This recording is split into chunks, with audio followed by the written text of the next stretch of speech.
बिस्मिल्लाहिर्रहमानिर्रहीम। अस्सलाम वालेकुम स्टूडेंट्स, मेरा नाम है सैयद शुजा और आज का जो हमारा टॉपिक है वो है international system of unit.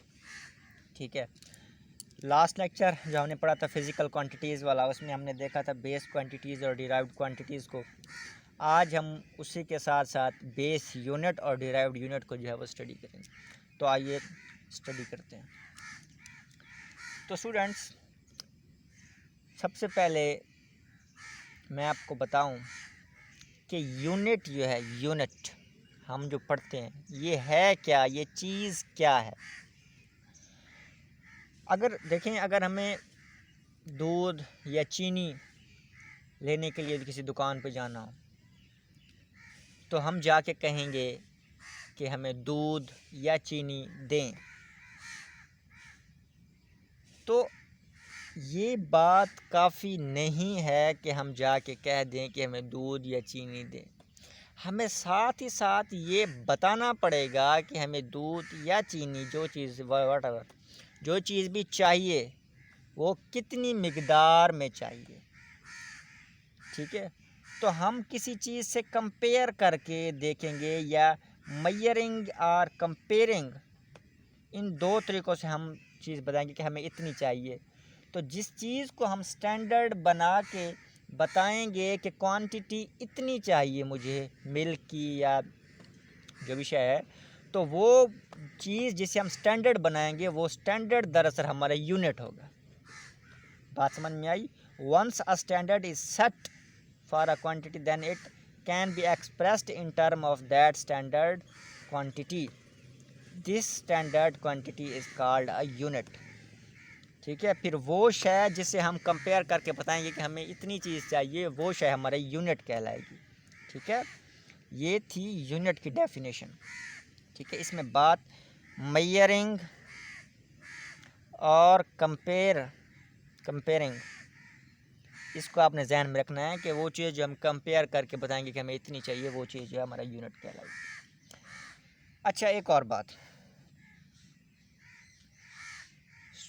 Students, आप एक सेंचुरी पीछे चले जाएं, 100 ईयर्स अगो, जब कपड़े की दुकान पे जाते थे कपड़े लेने के लिए या किसी भी जगह पे, तो हर इलाके के लिहाज से ना डिफरेंट वे से वो देते थे। फ़र्ज़ करें कि आप एक कपड़े की दुकान पे जाते हैं तो कपड़े वाला कहता है कि जी मैं आपको 1 यार्ड दूंगा कपड़ा। आप कहते हैं कि मुझे 1 यार्ड कपड़ा चाहिए, तो वो अपने बाजू के साथ जो है वो उससे किसकी नाप करके आपको बताएगा कि भाई ये इतना कपड़ा मैंने दिया। अब देखें, अगर आप जाके कपड़ा लेते हैं वहाँ से दुकान से, जो पहले मसला था, मसला क्या था? मसला ये था कि जब जाते थे, लेट्स सपोज मैं आपको एक कपड़े की एग्ज़ाम्पल दे रहा हूँ, तो जब पैमाइश की जाती थी तो वो छोटे बच्चे को अगर बिठा दें और उसके लिहाज से वो कपड़े दें तो नुकसान तो फिर ग्राहक को हुआ ना, कि 1 यार्ड यानी कि 1 बाजू की लंबाई के हिसाब से वो दे रहा है, तो बच्चे का बाजू छोटा या किसी 6 फीट के आदमी का बाजू बड़ा या किसी 5 फीट के आदमी का बाजू बड़ा। हाँ जी, तो किसी 6 फीट के आदमी का बाजू बड़ा हो गया तो किसी 5 फीट के आदमी का बाजू छोटा, तो फिर वो छोटे साइज़ के, वो छोटे कद के बिठाते हैं तो बाजू तो उनके छोटे होंगे, तो इस लिहाज से तो कपड़ा वो छोटा देंगे। तो ये पूरी दुनिया में मसला चल रहा था कि कोई एक यूनिट नहीं था कि जिस हिसाब से सब इक्वली डिस्ट्रीब्यूट करें, इक्वली एक लिहाज से जो है वो चीज़ों को हैंडल करें। तो साइंटिस्टों ने क्या किया कि 11th जनरल कॉन्फ्रेंस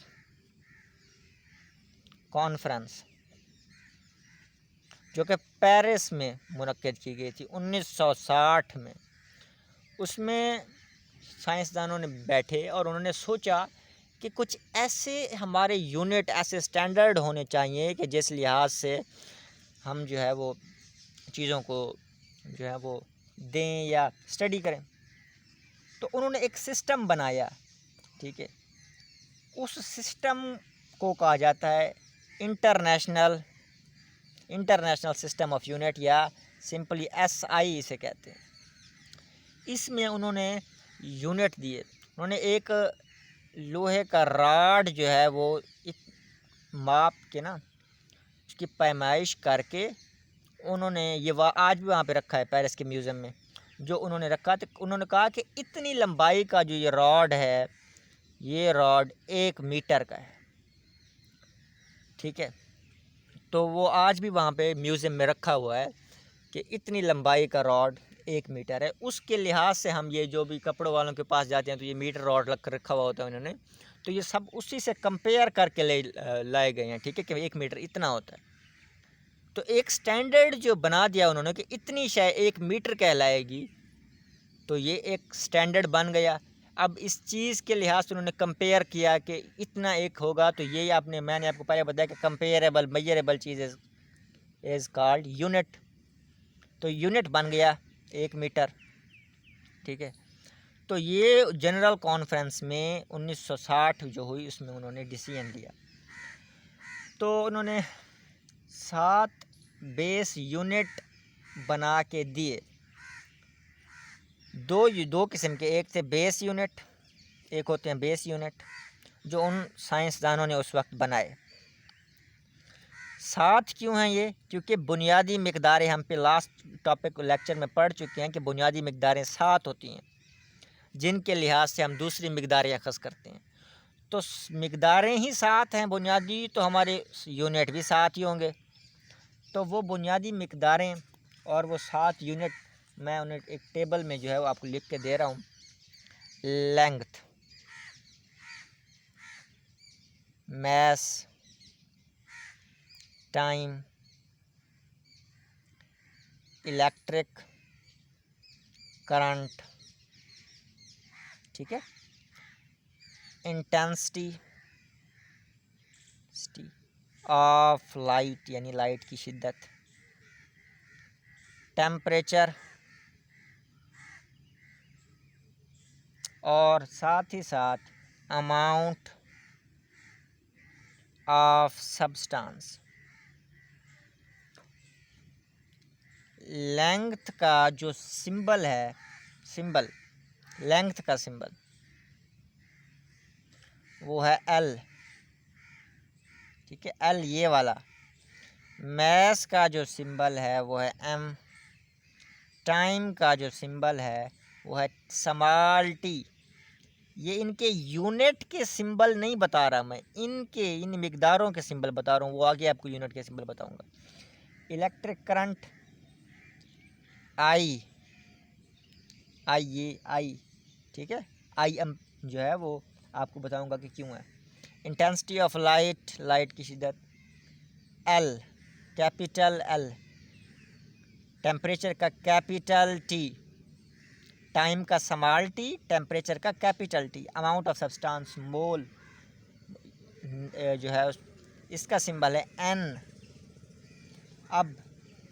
अब इनके जो 7 यूनिट इस कॉन्फ्रेंस में बताया गया वो क्या हैं?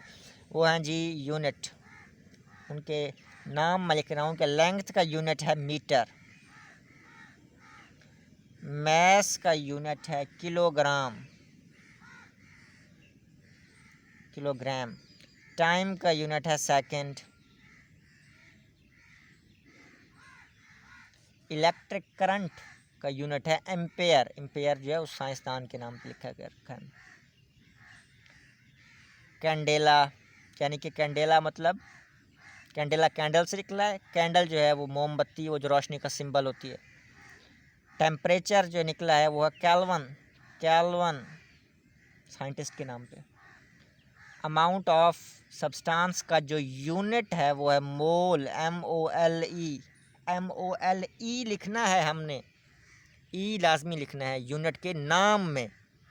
अब इन यूनिटों के जो सिंबल हैं वो हैं, अब मैं आपको बता रहा हूँ।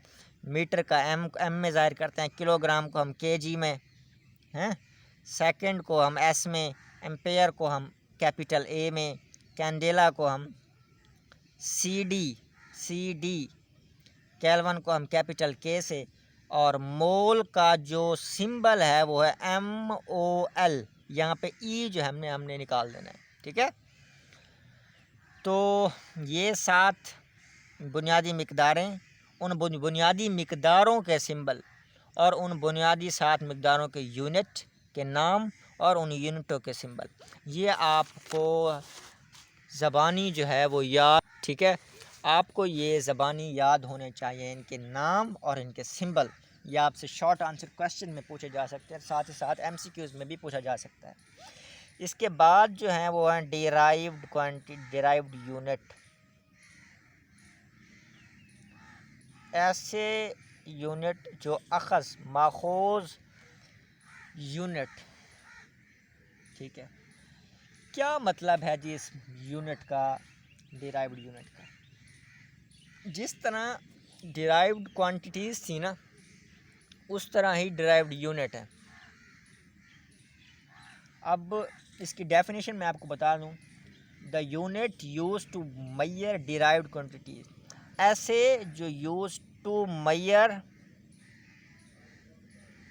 डिराइव्ड क्वांटिटीज़, ऐसे यूनिट, डिराइव्ड यूनिट ऐसे यूनिट हैं जो डिराइव्ड क्वांटिटीज़ को मेजर करने के लिए इस्तेमाल होती है।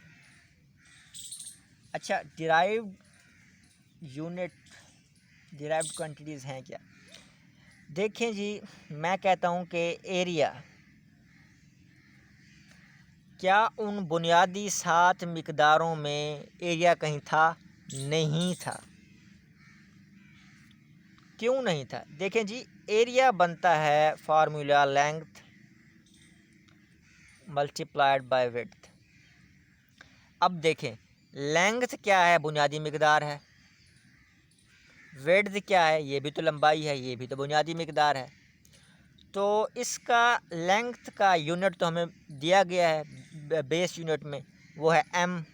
हाँ, इधर देखें ना, ये लेंथ का तो m दिया गया है, m, और मल्टीप्लाई विड्थ का भी m। तो m और m क्या बने? m square. तो एरिया का यूनिट क्या बना? Metre square. ये जो यूनिट निकला है, अब ये यूनिट डिराइव्ड यूनिट है, ये यूनिट डिराइव्ड यूनिट है, ये बेस यूनिट नहीं है। निकला ये बेस यूनिट से ही है, लेकिन ये बेस नहीं है, डिराइव्ड यूनिट है। जिस तरह हमने डिराइव्ड क्वांटिटीज़ बनी थी कि माखूज़ मिक़दार हैं, उसी तरह ही माखूज़ यूनिट हैं।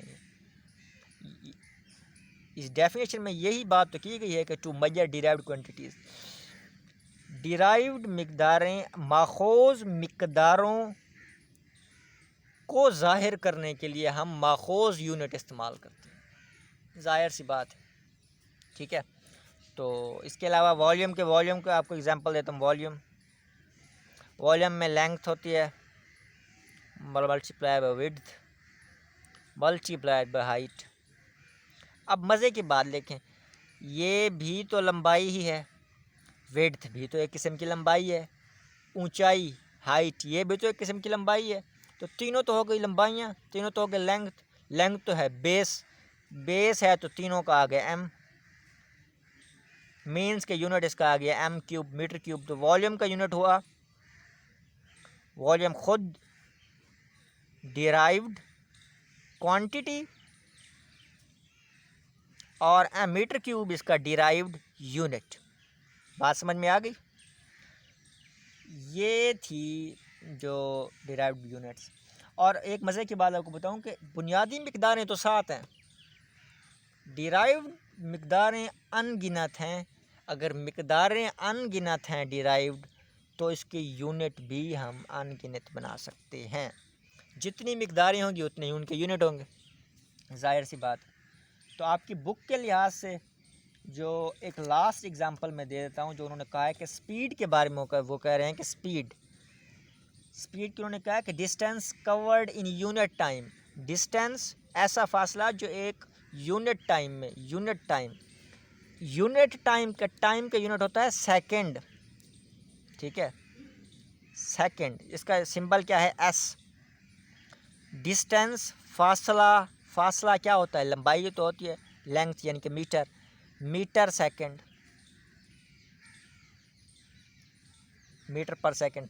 क्या कहा जा रहा है कि distance covered in unit time, पर सेकंड। तो ये उसका फार्मूले का यूनिट जो है वो ये बनता है, ठीक है, मीटर पर सेकंड। वो आप बाद में देखेंगे कि ये पर क्यों आ रहा है, वो बटे के नीचे होता है तो इसलिए, ठीक है। 1 मीटर में कितने सेकंड में 1 मीटर जो है डिस्टेंस कवर किया गया है, इसलिए जो है ये पर ऊपर आ रहा है -1। आपको नेक्स्ट लेक्चर में बता दिया जाएगा। तो ये था आज का हमारा लेक्चर। तो 3 टॉपिक जो है आज हमने इस लेक्चर तक हमने स्टडी कर लिए हैं। तो नेक्स्ट जो लेक्चर होगा वो होगा प्रीफिक्सेस के बारे में। Prefixes very beautiful topic in the physics, ठीक है। तो वो स्टडी करेंगे। तो इंशाल्लाह चैनल के साथ कनेक्टेड रहें ताकि रोज़ाने वाली वीडियोस को आप रेगुलरली, बात यह है कि रेगुलर देखें, साथ याद करें। आपको यहीं पे इम्पॉर्टेंट शॉर्ट क्वेश्चंस और लॉन्ग क्वेश्चन MCQs वगैरह जो भी होगा वो आपको इस चैनल पर प्रोवाइड कर दिया जाएगा। तो हमारा जो ये मिशन है जो हमने स्टार्ट किया है कि हमने फ़िज़िक्स, साथ ही साथ हमारा एक दूसरा चैनल है केमिस्ट्री का, फ़िज़िक्स और केमिस्ट्री के इस इल्म की रोशनी को आम करना है, ठीक है। तो स्टे कनेक्टेड। अल्लाह हाफ़िज़।